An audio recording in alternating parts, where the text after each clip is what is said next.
Wait till he get a belt. Yeah. He ain't did nothing in the welterweight today. You When have he get did a belt, nothing. when he You get a have belt, did you want to You go have over did there. Keith Thurman want to go over there, and now y'all want to say, "Oh, I ain't fought nobody," but I got a belt now, so why? Okay. Sean Porter got a belt too. So now Sean Porter got a belt too. Sean Porter. So why am I go to easy road and you not Sean Porter out? So why am I go to easy road and you not Sean Porter out? So why am I go to easy road and you not Sean Porter out? So why am I go to easy road and you not Sean Porter out? Who mans is this? Get him the fuck out of here.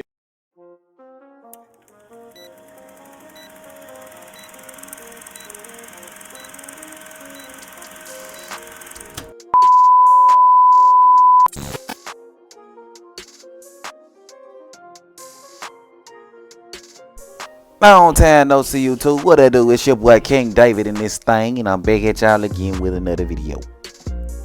Yeah. Okay, so before I get going on the video, man, y'all know what to do. Go ahead, hit the like button, and if you're new here, be sure to subscribe one time for your boy, so we can continue to grow like we need to grow on this channel. You know what I mean? Yes, sir. Yeah. Alright, so y'all see what the title of the video is, man. Keith Thurman would lose to David Avanesyan.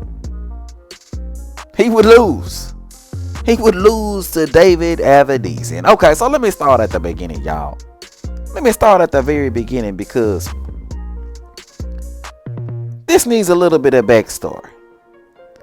So, when Terrence Crawford announced his fight with David Avanesyan after 4 years of waiting on Earl Spence's easy route, the side of the street, to get a belt first, right? A year of simply sitting down and waiting on Earl Spence, right?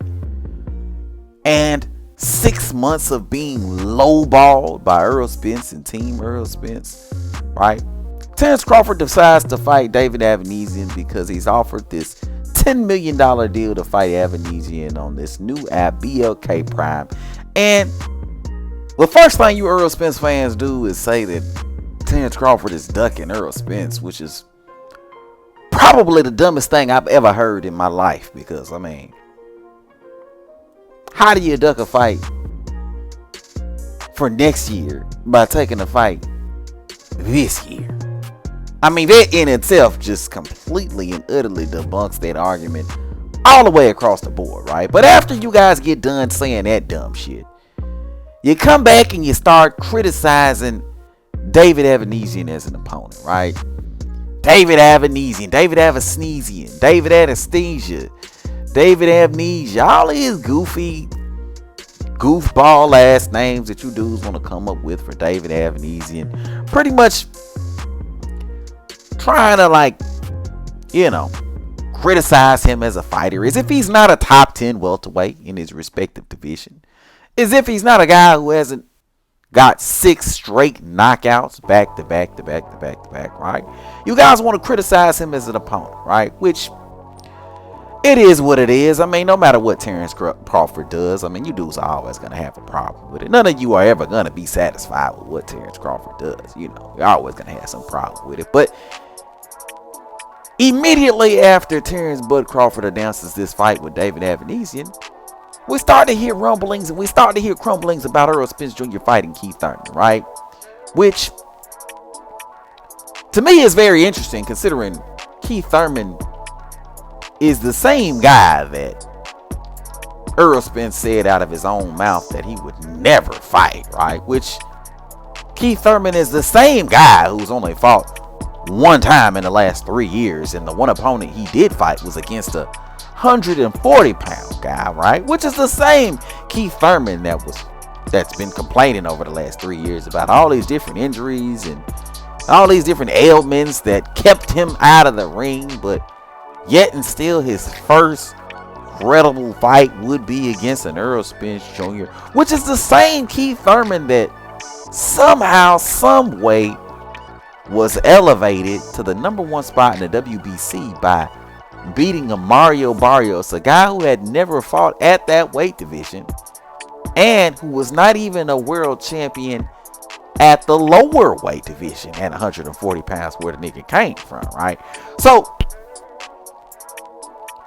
this Keith Thurman is rumored to be fighting Errol Spence Jr., but all you same niggas who were criticizing Terrence Bud Crawford for fighting David Avanesyan, none of you dudes got a problem with Errol Spence fighting Keith Thurman. And I'm just trying to figure out, the logic in all this shit, right? I'm just trying to figure out the nerve of you niggas criticizing Terrence Bud Crawford's opponent, David Avanesyan, when you're perfectly okay with Errol Spence fighting Keith Thurman, right?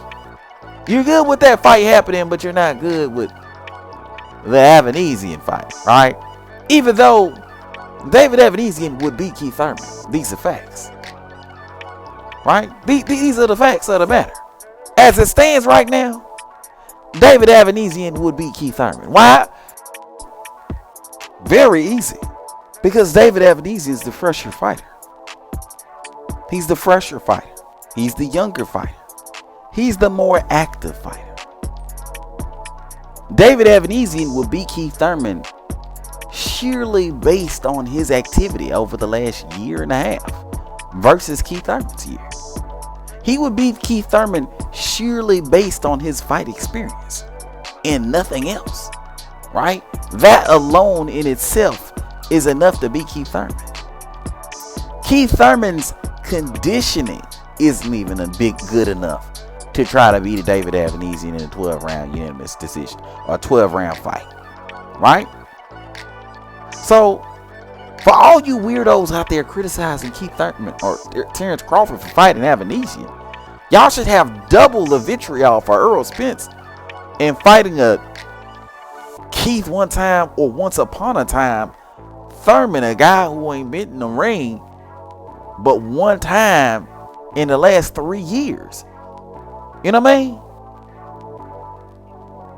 A guy who ain't been in the ring but one time in 3 years. Y'all should have double the criticism for this guy. Where do you niggas get off saying the shit that you're saying? I'm just really trying to figure it out. Y'all got an issue with Avanesyan, but you're cool with Keith Thurman? Y'all gotta make this shit make sense to me, y'all. If Keith Thurman couldn't knock out Mario Barrios, what makes you think that he would beat David Avanesyan? Or any top 10 welterweight for that matter? And then I need you to explain to me, how did Keith Thurman somehow get elevated off of Mario Barrios, went all the way up to the #1 spot in the WBC? Somebody make this shit make sense to me, y'all. You know what I mean? Isn't it just magical how somehow he ended up in the #1 spot in the WBC? Because the fact of the matter is, real boxing fans seen this play a mile away all day, every day.